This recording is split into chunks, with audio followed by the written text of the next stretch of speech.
Welcome back to Now Let's Be Honest. I'm David Tate, and this is another episode of Is It Biblical, where we walk through each episode of The Chosen and determine which parts are biblical, historical, probable, plausible, hypothetical, improbable, ahistorical, and heretical. Today we're going to be looking at the first half of the last episode of Season 5, so let's get to it.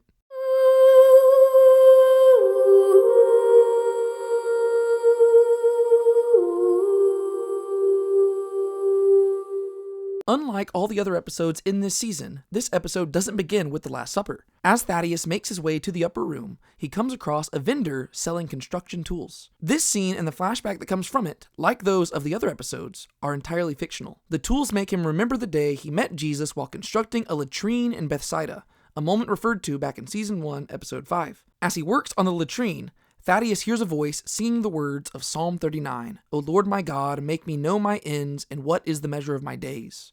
Surely all mankind stands as a mere breath." Mistaking it for his co-worker Joab, he comes around the corner to find a carpenter he doesn't know. The man introduces himself as Jesus and invites Thaddeus to lunch. A few moments later, they sit up on the hilltop overlooking the construction site. Thaddeus explains that he's from Capernaum, while Jesus says that he was born down in Bethlehem, went down to Egypt for a while, and spent most of his time in Nazareth. When I first saw the scene in theaters, the way Jesus said this reminded me of a college student talking about how they backpacked through Europe to go and find themselves, so I couldn't help but laugh. Thaddeus mentions how Egypt is a stonemason's wonderland, but Jesus says that only some of it will last. He proceeds to list out a bunch of historically valid information that keeps modern archaeologists awake at night. While some of Egypt's architecture has stood the test of time, that is the exception, and most of it is lost to history. Jericho has been destroyed so many times that it's difficult to pinpoint its exact historical record, and Solomon's temple was leveled only to be replaced by the Second Temple, which also went to be destroyed 4 decades after the time of Christ. He refers to the lost cities of Admah, Zeboim, and Zoar, which are 3 of the 5 cities of the plain, alongside their infamous neighbors Sodom and Gomorrah. The text of Genesis chapter 19 would seem to suggest that Admah and Zeboim were destroyed alongside Sodom and Gomorrah, something confirmed in Deuteronomy. While Zoar was spared,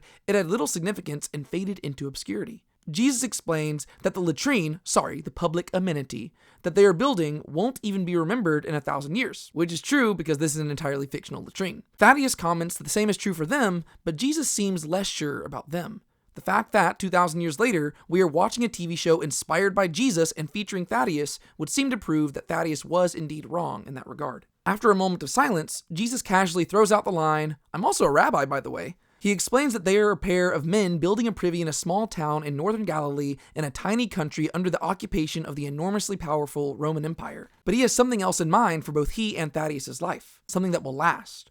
A kingdom not built by hands, a fortress stronger than stone. He invites Thaddeus to help him build it, but Thaddeus explains that he doesn't see how Jesus could afford to hire him since he can't even afford land or a home. Thaddeus explains that he's not good at anything else and tells Jesus that he's uncomfortable. When Jesus asks why that is, he explains that Jesus doesn't know him. Jesus pushes against this and asks Thaddeus to join him in building a kingdom. Not just them, but others as well. Thaddeus says that Jesus could do a lot better than him and says that he's going to go back to his work so he can collect his wages. Jesus gives him one final offer, and when Thaddeus says that he hasn't made an offer, Jesus tells him it is a new kingdom of eternal value. Thaddeus asks what the pay would be, but Jesus says there is no pay in an earthly sense. He is simply a rabbi asking Thaddeus to follow him. As Thaddeus walks away, Jesus says the following: "You'll be part of changing the world. Become part of a family not of relatives, but of blood bonds just the same."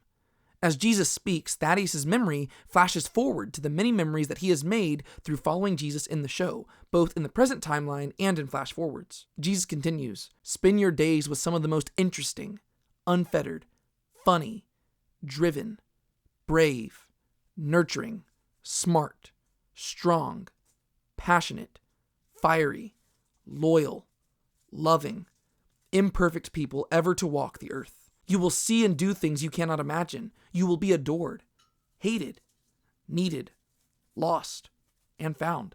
You will live everywhere and nowhere. You will lose friends. You will lose all your friends and your own life. You will go to the ends of the earth and yet be part of the beginning of the greatest movement on earth." At this point, the scenes begin to flash forward as we see Thaddeus' future ministry yet to come. "People will say that you were a fool and that I was a fool and that it was all a lie. They'll call us heretics and liars and frauds. Others will celebrate and venerate your memory and call you a saint. But none of that's the point. The point is that you will have said yes to the world's no. that you had hoped against hope and believed against belief, that you surrendered everything and held fast to the very end. As Jesus speaks these words, we see Thaddeus back in the present, walking to the Last Supper as the day turns to night. Again, the last episode ended when it was still broad daylight and the rest of the apostles were already worried about him. I'm not sure what took him so long, but they're probably extra worried by now. In his memory, Thaddeus is asked by Jesus to follow him, and Thaddeus breaks out in tears. Alright, I've got to confess something. While I absolutely love this scene and what it communicates, I couldn't help but find it really, really funny from the very first moment I saw it in theaters. Given what we know about Jesus, we know that he's the real deal. But in the context of the scene itself, if you went into it knowing nothing about Jesus, he definitely sounds like a cult leader. Keep in mind that at this point in the story, Thaddeus knows nothing about this man except for the fact that he's a homeless wanderer with nothing to his name. He uses his charisma to establish a quick rapport, invites Thaddeus to lunch, talks about his time traveling all over the place, and waxes poetic about the fleetingness of all the work they're doing. Then he casually, albeit a bit awkwardly, drops the bombshell that he views himself as a spiritual guide of sorts, one who has a greater and more meaningful vision for he and Thaddeus' life than Thaddeus could ever imagine. Although they've known each other for half an hour, and Thaddeus still has little reason to believe anything that this guy says is true, he starts talking about a hypothetical kingdom that he is going to build that is bigger and better than any other kingdom that's ever existed.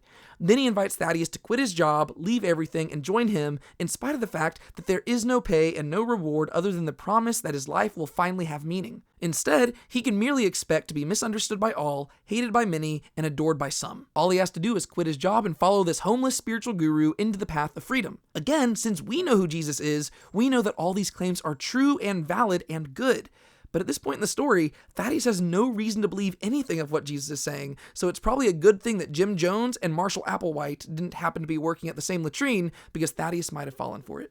Anyways, like I said, I did really like this scene, but it's one of those things that couldn't be unseen once I noticed it that very first time watching the episode. Back in the present, Mark ushers Thaddeus into the upper room. He walks up the steps and enters in, prompting Simon Z to ask him if he's okay. Nathaniel says that they were supposed to take an ambiguous and evasive route, not the longest one possible, but Thaddeus argues that he was the last to leave, as if that explains why it took him so long to walk across the tiny city of Jerusalem. As Mark counts those present, Peter explains that there is still one more to come. Thomas notes that John is at Jesus' right hand and asks if James wants to be at his left, an allusion to their biblical request to be at his right and left hand as we saw previously in the show. But James says that he's good. He wants to sit next to Thomas. As Jesus makes his way up the stairs, the apostles ask each other if they are ready for what's to come. Matthew asks if it matters whether they're ready or not, and they begin debating theories. All these conversations, it's worth mentioning, are 100% fictional, though I do suppose it's possible and even probable that the apostles recognized that the supper would be something significant. At this point, Mark ushers Jesus into the room, and the Last Supper begins. After the credits, Mark lies in bed and pulls his linen sheet further up as he listens to the apostles singing Psalm 118. As he listens, he begins to drift to sleep, but from the room above, we hear Jesus announce, "My friends, it's time," and they begin to pack up their things to make the journey to Gethsemane. This is a moment that we do see in Scripture. In the Gospel of John, Jesus says, "Get up, let us go from here." And in the Synoptic Gospels we read, "And after singing a hymn, they went out to the Mount of Olives." Mark sits up in his bed as they depart, then wraps himself in a sheet and follows behind them. This is a reference to the theory that I mentioned in episode 7 that Mark is the young boy in the linen sheet who fled away from the Garden of Gethsemane after being nearly apprehended by the soldiers. In the upper room, Peter and James equip themselves with swords while John writes furiously into his journal. This is a reference to the fact that the Gospel of John is the only of the 4 Gospels to include a detailed account of the Last Supper discourse, which begins in chapter 13 and continues all the way to chapter 17. Peter asks John who the betrayer is, and John explains that it was the one who Jesus shared bread with, Judas. Peter argues that Judas wants the ministry to grow, not to stop. This conversation, as best I can tell, serves a twofold purpose. On one hand, it brings resolution to the interaction concerning the traitor that we see between Peter and John in John chapter 13. On the other hand, it provides a plausible explanation for how the apostles could still be in denial about Judas being a traitor even after being explicitly identified by Jesus as such. In the context of the show, Peter has more reason than anyone to doubt Judas, since he's been the one rebuking Judas so much lately. Yet even he, in this scene, is quick to dismiss things. I thought this was a nice artistic touch, which was necessary because they needed to be able to explain why nobody suspected Judas. John points out that Jesus also said that Peter would deny him 3 times before the rooster crows as well, but maybe they were just metaphors. With that, they leave with the rest of the apostles. From there, we cut to Jesus and his apostles making their way to the Garden of Gethsemane. The background music is an instrumental version of the psalm that they were singing earlier, Psalm 118. This is fitting because Psalm 118 is all about the stone the builders rejected becoming the cornerstone and Yahweh making salvation known through him. It is at the Garden of Gethsemane that the builders will officially reject the cornerstone. The religious leaders will send soldiers to apprehend the Messiah. Jesus and his followers make their way through the Kidron Valley and up the Mount of Olives, where they eventually arrive at the enclosed garden called Gethsemane. While we can't confirm that Gethsemane was enclosed by walls at this time period, it very probably was. The name Gethsemane means olive press, and the Gospel of John describes it as a garden which could be entered. Both of these details suggest that Gethsemane was a private olive orchard, just as depicted in the show, and I like that attention to detail because that's not usually how it's depicted in most depictions. To this day, Gethsemane sits at the base of the Mount of Olives, though now a church has been built on top of it. However, if you book far enough ahead of time, you still can reserve a private place to go and pray. Before entering, Jesus asks most of the apostles to wait for him on the outside while he goes in to pray. Andrew asks if he needs anything, but Jesus simply says that he needs to pray. He asks Peter, James, and John to come with him into the olive grove. Scripture confirms to us that these three were selected by Jesus, as was common, to accompany him into the garden. They follow him through the entry, while the rest follow his directions and stay outside the walls. Over in the Antonia fortress, Pilate summons Atticus for an emergency meeting. Everything about this scene is 100% fictional. Atticus plays with a theater mask, which he says dates back to the days of Valerius Gratus, a reference to the historical prefect who preceded Pilate as governor of Judea. Pilate asks if it's true that Atticus has been stirring up people to turn the tide of public opinion against Jesus, revealing that he's had spies following Atticus. When Atticus asks why Pilate doesn't trust him, Pilate critiques him for being loyal only to himself and Tiberius, though he would shank the latter as surely as the senators shanked Julius Caesar if it met his ends. This is the second time in this season that the death of Julius Caesar has been referenced in a conversation between Pilate and Atticus, and it would seem that Pilate actually knows his history better than Atticus, because shanking is a much more appropriate term for what happened to Julius Caesar, whereas a few episodes ago, Atticus claimed that he was bludgeoned, which is just flat out wrong. In the scene, Atticus says that there might still be hope for Pontius. Pilate explains that the Jesus situation is plaguing every area of his life, and Atticus places emphasis on the word every, noticing that this is probably a reference to Pilate's marital issues as depicted in the show and as will be depicted again in a moment. Pilate asks why Atticus feels the need to interfere. Isn't executing 3 criminals in the morning enough? Atticus counters that Pilate needs a bigger win, since nobody likes the zealots and it wouldn't make much of an impact. Pilate says that Atticus is ruining a perfectly peaceful Jewish holiday, but Atticus tells him to stop living in La La Land.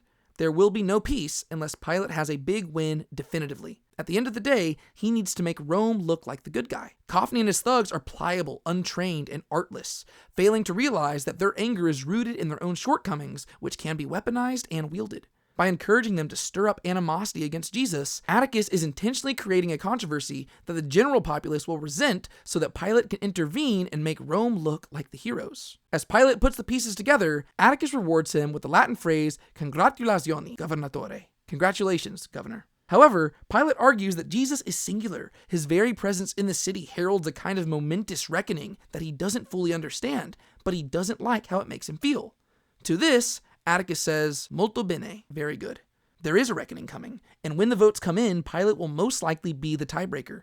He will have the chance to solidify Rome's position and let the Jews be the chaotic ones. Rising from his seat, he informs Pilate that Pilate was wrong about him earlier. Atticus isn't loyal to Pilate, Tiberius, or anyone but Mother Rome. He warns Pilate to not let anyone distract him from her. Before departing, he tells Pilate to give Claudia his best. After he departs, Claudia comes out and says that sleep continues to evade her. She takes a seat across from Pilate and asks why he didn't tell Atticus the real reasons he had reservations about Jesus. Pilate says that he can't afford to look weak, but Claudia counters that while Atticus told him he needs a win, by staying, Pilate is actually setting himself up to lose. Pilate charges her with not trusting him and asks her to just go to sleep, but she says that if he knew what she saw when she did sleep, he'd stay awake all night too. He asks for her to tell him what she sees, but she says that the way things are going, she doesn't have to tell him. Pretty soon he will see for himself. With that, she takes his goblet of wine and departs to their bedroom. In the chamber of hewn stones, Shimon chastises Caiaphas for assembling the Sanhedrin on a high holy day, which, as we pointed out with previous episodes, violated the oral law. The scene that follows is entirely fictional. Gadara explains that there were exceptions in the cases of national emergency, alluding to the Maccabean loophole that Yusuf explained to Nicodemus in the previous episode. Yusuf asks what if Jesus actually is the Christ, but Gadara asserts that no prophecy claims that the Messiah will come from Galilee, Apparently, he's never read Isaiah chapter 9. Zebediah rightfully points out that scripture says he will come from the offspring of David from Bethlehem. When Shimon asks for someone to speak up against this madness, Caiaphas snaps and shouts that he is outnumbered and doesn't have a quorum, commanding him to sit down. Caiaphas says that they are finished until the temple guards bring Jesus in, but apparently Nicodemus has super hearing and can hear through those giant doors, because at that very moment he barges in and declares that they are not finished. Again, everything about this is fictional, but it's fun. Everyone has a visible reaction to Nicodemus' arrival, and Caiaphas welcomes him to the assembly. But Nicodemus rebukes him for his unlawful assembly. Caiaphas says that they have much to tell him, but Nicodemus counters him. No, I have much to tell you. Over at Caiaphas' house, Malchus opens the door to find Judas. He criticizes him for almost missing the deadline, but Judas informs him that he knows Jesus' location and can take him to him now. Malchus tells Tova to inform Caiaphas that they are on their way to arrest Jesus. While this scene is fictional, it is something very similar to what must have historically occurred. They walk through the courtyard and exit into the street where a cohort of temple guard and religious leaders have gathered. I'm assuming that this means that they've been waiting out there standing at the ready for hours, and Judas walked right past them only moments earlier whenever he was walking to the door, which is a very funny image in my head. Malchus tells Judas that none of the guards know who Jesus is, so Judas will need to point Jesus out in a way that doesn't escalate tension. This is setting up the infamous biblical kiss of betrayal that Judas will give to Jesus in the garden. And that is going to be where we stop for this video, but don't worry, I will be back soon so that we can wrap up the rest of this episode and thus the rest of this season. If you like videos like this, be sure to click the thumbs up button, subscribe to the channel, and turn on the notification bell so you know when more videos like this are coming your way. My name is David Tate. This is Now Let's Be Honest. Be sure to keep a smile on your face, don't let anybody steal your joy, and remember who you are, and we will be back soon to dive deeper into the world of The Chosen. See y'all later.